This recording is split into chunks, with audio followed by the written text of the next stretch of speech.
গেছে গেছে, শরীরটা একদম বেহাল হয়ে গেছে। ঠান্ডা, জ্বর, সর্দি, কাশি, না জ্বর ঠিক নয়, মাথা ব্যথা আর কি, গা হাত পা ব্যথা।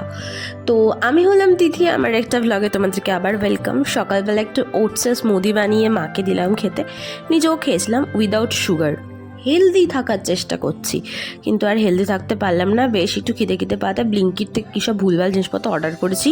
তার মধ্যে এই আমপান্নার শরবতটা ছিল, যেটা ভীষণ ভালো খেতে, কিন্তু এটাকে ঠান্ডা জলে আমি খেয়েছি। খাওয়ার পরে আমার শরীরটা আরও খারাপ হয়ে গেছে।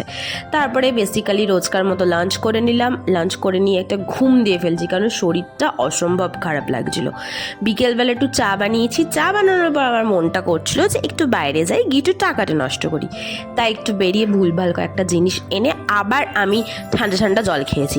ঠান্ডাটা আমার লাগবে না তো কার লাগবে? আর স্নান করতে যাওয়ার আগে, মানে রাত্রিবেলা এসে আমি স্নান করছি, স্নান করতে যাওয়ার আগে এসি চালিয়ে ঘর কুল করে নিয়েছিলাম ডিনার করে একটু মেহেন্দি পরতে ইচ্ছা করছিল, মেহেন্দিটা পরে নিলাম। এই যে এটা হলো মেহেন্দির আফটার লুকটা, আর এটা হলো ফ্রেশ টাইনের লুকটা।